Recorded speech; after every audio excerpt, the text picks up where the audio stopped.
Iowa State has landed in Milwaukee, and they're missing a key piece. Keshon Gilbert is not there, and it is getting loud. We're talking about it today on Locked On Cyclones.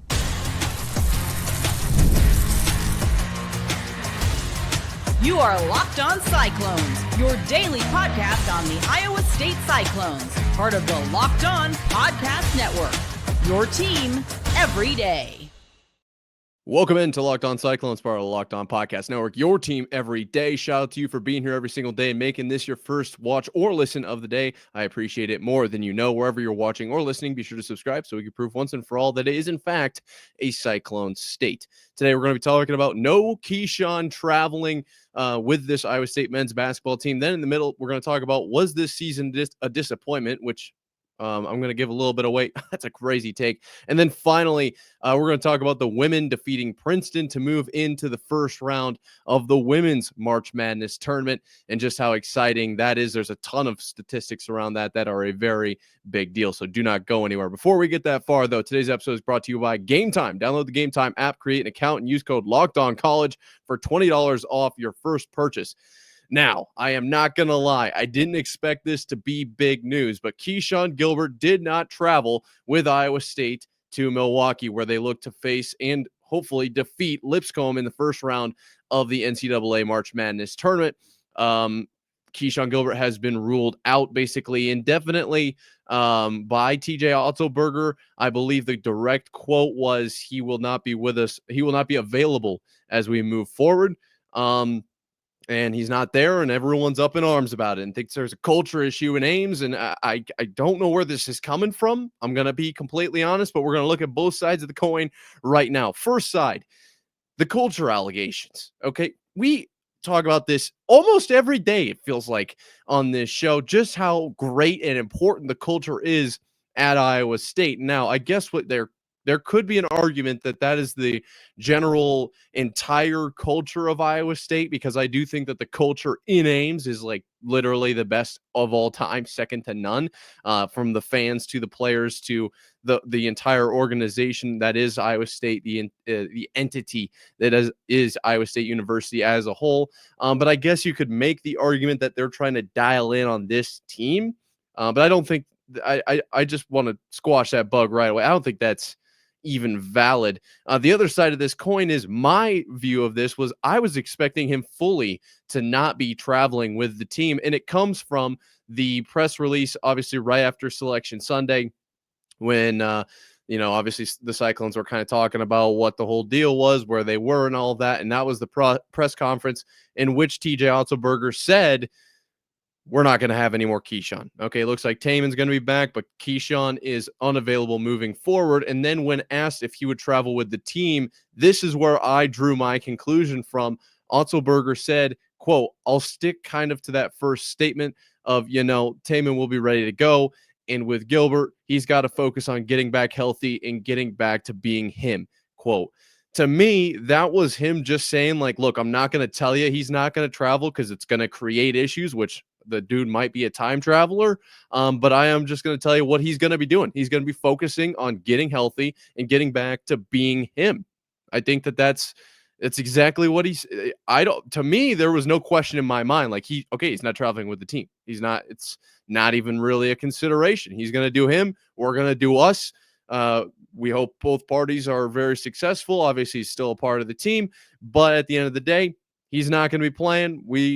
That's just kind of the way I took that comment. And I guess that's exactly how it went down, because he did not travel. Now, some people, as I said, very, very concerned about this. And I can see a little bit of, where they're coming from, just from the aspect of a team generally does like everything together, right? Like they eat together. I believe like they're all roommates too. So it's just kind of a thing, right? Like they all kind of operate as one unit. And then for one guy to get hurt for the season and then just to not travel with the team and not cheer them on, I can see where there's an element of, well, that seems odd. Maybe we should take a look into that. And to take a deeper look into that, I don't know for sure what's all going on here. But I do wonder how much of it was a personal decision from Keshon versus from, TJ or the medical staff. because there was comments that Gilbert made, like, I got to do what's best for me and my future. And if there were comments mixed in there through every angle, though, right? So he also said, like, if I can play 30 minutes, I'm going to go play 30 minutes. But then right after, he'd be like, well, I'm day to day, and I'm going to have to do what's best for me. And so it was like, I didn't love those comments right away. And I almost wonder if there was an element of that into the decision making of like, look, if you want to do what's best for you, great. You can do you. We're going to do us. Now, I am not saying that that is what happened. I'm not saying that that's went down. What went down, I'm going to throw in the word allegedly just for all the reasons. But I do wonder if maybe there was an element of that. And I do think that this team is going to be just fine. Like I've been talking about this all week, other than yesterday with the UNC deal, and I still am relatively concerned about that. But as a whole, I think this unit is very, very strong. And we talked about the statistical decline of Keshon over this season. I think they've come into their own as a team kind of without his offensive production, and they've found their own identity. I'm not too concerned about him not being there to cheer them on, but it is a little bit odd. I will, like, it is slightly odd. And so I'm going to spin it like this. This is how I want you to look at this. Okay. I want you to see this as T.J. Otzelberger, okay, and all of the coaching staff are telling Keshon, look, you take all of the time you possibly can. Okay. Wake up to when you close your eyes in the evening, right? In the shower, when you're doing your hair, to when you're eating your breakfast, to lunch, to everything in between, all the way to when you pull the covers all the way up to the neck and you get nice and all snuggled up. And then right to that moment, we want you focused on getting better and being the best possible version of you. Because I will say this, Otzelberger does not say that in this quote. It doesn't say he will never play as a Cyclone again. It does not say he is done with the team forever. It doesn't say he's played his last game. Now, granted, that maybe it was just the choice of words that Otzelberger chose to use. But at the end of the day, the ones that he chose are the ones that I am going to pick apart because they're what I have to work with here. And so I wonder if there's a tiny piece of like, look, if you travel with us, there's, less time that you're going to be getting high quality rehab. You're going to be doing this and that, and you're going to have to stand around at practice. You could be rehabbing. You could be getting back to your best self, as he said, and getting back to being him is what he said. And maybe there's a chance that if Iowa State makes it to the championship game, Keshon Gilbert comes out, crowd just goes bananas. Crowd goes crazy because he's back and ready to go. There's a chance, right? There is that opportunity, I suppose, because based on what I've seen, the actual evidence in front of me, the quotes that I have, there is nothing that says he cannot, will not, absolutely 0% chance won't play again. To me, it's like, I'm going to keep that door open. I think that's a more fun alternative than talking about, well, there's a culture issue and he's all focused on him and we're focused on us and there's division in the locker room. I don't know if any of that's true. And it feels to me like just a crazy take of like stretching to the very ends of the string to look for something for I don't know if it's people that just don't like Iowa State or if it's Lipscomb stands or what the deal is. But when I saw that, I was like genuinely confused. Like, what are we? He just is not playing. Why would they have him travel? Like he's going to focus on rehab. Yes, obviously you want your whole team to be together, cheering each other. I understand that point, but like also, you're kind of doing the rehab thing. This isn't like, I don't think this is the most uncommon thing I've ever heard. This is like pretty this didn't stand off the page to me, but then the internet was very concerned about it. So I wanted to address it, or at least kind of get my thought in on it. Speaking of my thoughts, I will say their quarter zip jersey dry fit deals. How do I get one of them? Those are sick in the like stone gray. Very slick, very sleek. So Iowa State, you know what they say, look good, play good. They're going to be playing out of their minds if they're going to be playing anything like those sweatsuits that they pulled up to Milwaukee in. But, as far as final word on Keshon not traveling, I'm not concerned about it. I don't know if that's something that I should be concerned about. Maybe I'm missing the what's the writing on the wall. But to me, this is like, look, he's not playing, not going to travel. Like, he can worry about his rehab. We're going to worry about being Lipscomb first, and then we'll go from there. So I didn't put too much into that. And speaking of not putting too much into it, I'm not putting a whole lot of thought into people saying that Iowa State is having a disappointing season or has had a disappointing season. I've seen those comments, and we're going to talk about them more coming up right after this. Ever check your bank account and wonder, where did all my money go? Too much. Between dining out, online shopping, and entertainment, it's easy to lose track. That's where Monarch Money comes in, your personal CFO, giving you full visibility and control over your finances. Monarch Money isn't just a budgeting app, it's a complete financial command center. You can track all your accounts, investments, and spending in one place. So you just stop managing your money and start building wealth.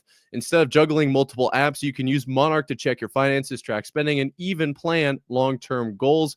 Managing money with your partner is smoother than ever, too. You can track shared and personal accounts, set goals, and stay on the same page without the stress. Take control of your finances with Monarch Money. Use code LOCKEDONCollege at monarchmoney.com for 50% off your first year. That's monarchmoney.com, code LOCKEDONCollege for half off your first year. Imagine watching your favorite team live, feeling the energy of the crowd and witnessing unforgettable moments. There's nothing like experiencing a big game in person. Getting tickets shouldn't be stressful, and that's where Game Time comes in, making it easier than ever to grab last-minute seats at unbeatable prices. Game Time Picks curation makes it easier to find better value for tickets to sports, concerts, comedy, theater, etc. The lowest price guarantee or Game Time will credit you 110% of the difference is, in fact, a super deal. With seat views before you buy, no surprise fees, and a lowest price guarantee, you can book your event with total confidence. Take the guesswork out of buying tickets with Game Time. Download the Game Time app, create an account, and use code LOCKEDONCollege for $20 off your first purchase. That's LOCKED ONCOLLEGE for $20 off. Download Game Time today. Last minute tickets, lowest price guaranteed. Iowa State, in my opinion, is playing some of the greatest sports in general in a long time. Okay, I don't think that's a crazy thing to say. Just in general, Iowa State athletics on the up and up, which is always super, super exciting. Now, granted, it's coming from Locked On Cyclones, part of Locked On Podcast Network, your team every day. But I'm going to stand by it. I think it's a totally valid statement. That being said, there are some out there, some people, people with opinions. It was really a great way to say it.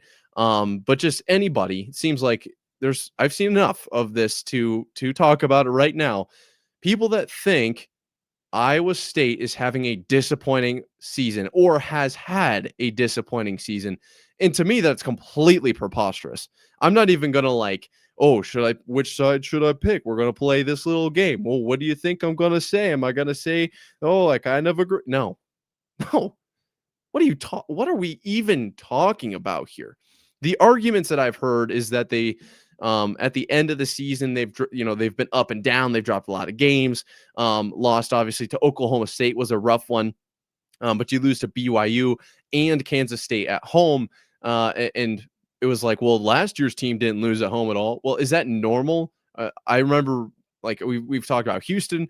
And I remember last year when Iowa State didn't lose at all, it was like in the news. And guess what? If it's in the news, then it's probably not like normal, like just standard operating procedure.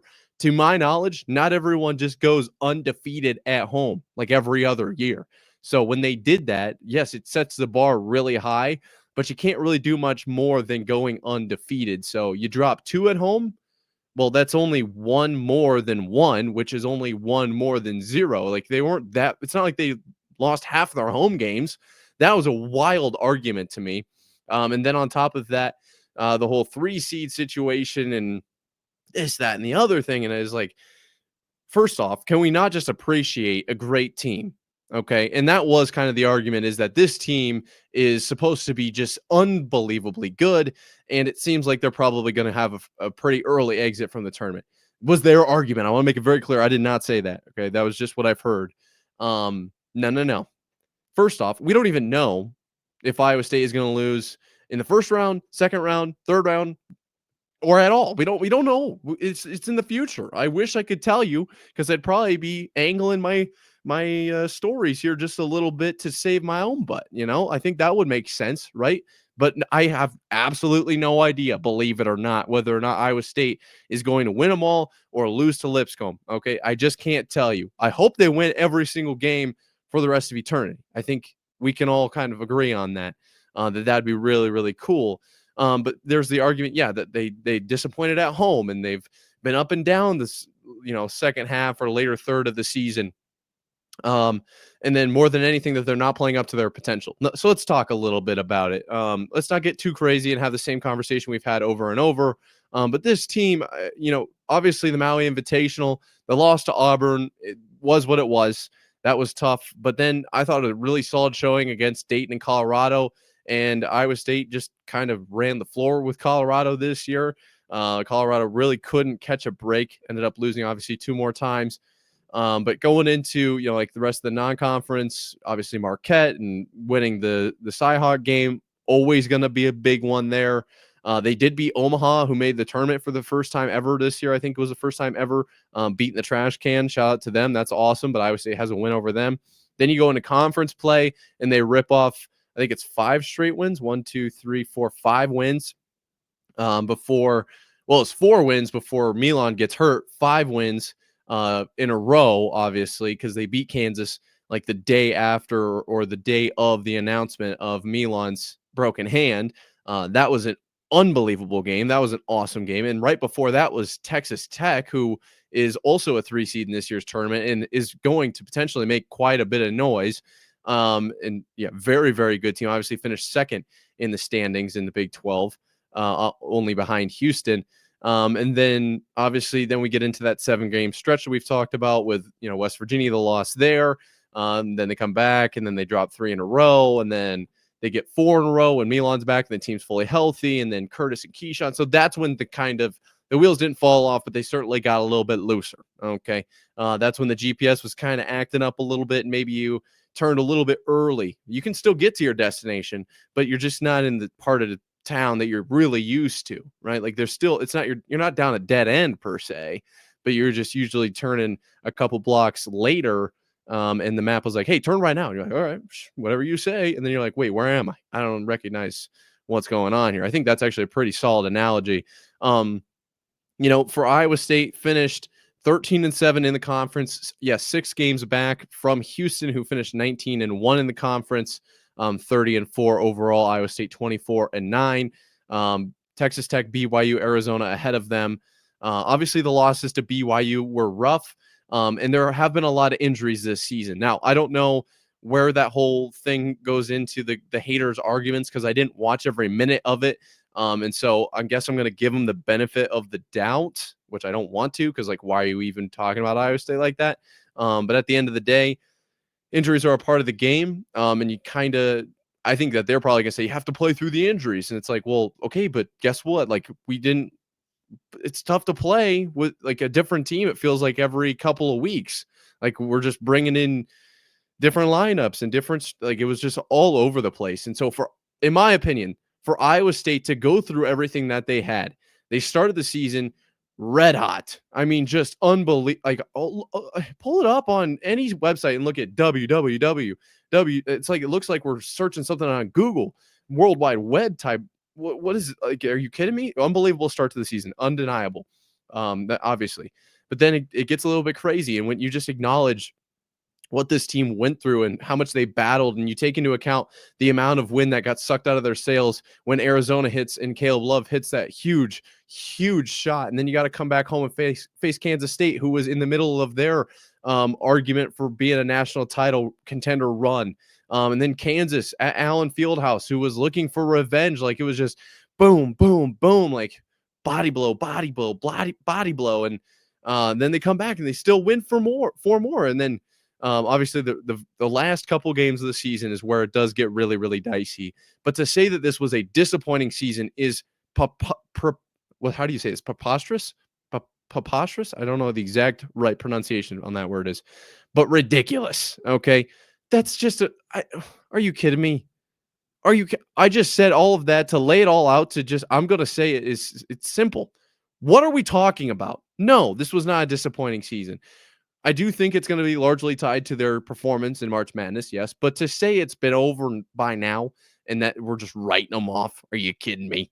Are we playing this game right now? This is a stupid game. I'm sorry, I didn't want to use that word, but no, that's a bad take. I do apologize. Speaking of being tied to the big dance, now we got to talk about the women and their big win over Princeton. That's coming up right after this. Daylight savings snuck up on us again, and if you're feeling that lost hour of sleep, 5-Hour Energy has your back. The extra sunshine means more time for fun, but sometimes you need a little boost to power through. Whether you're staying up late watching the NCAA Tournament, squeezing in a round of golf after work, or just trying to keep up with your busy day, 5-Hour Energy gives you that quick, refreshing pick-me-up whenever you need it. I've been staying up late watching all the tournament action, and 5-Hour Energy helps keep me up the next day. With longer days, I love getting outside for a hike or a run.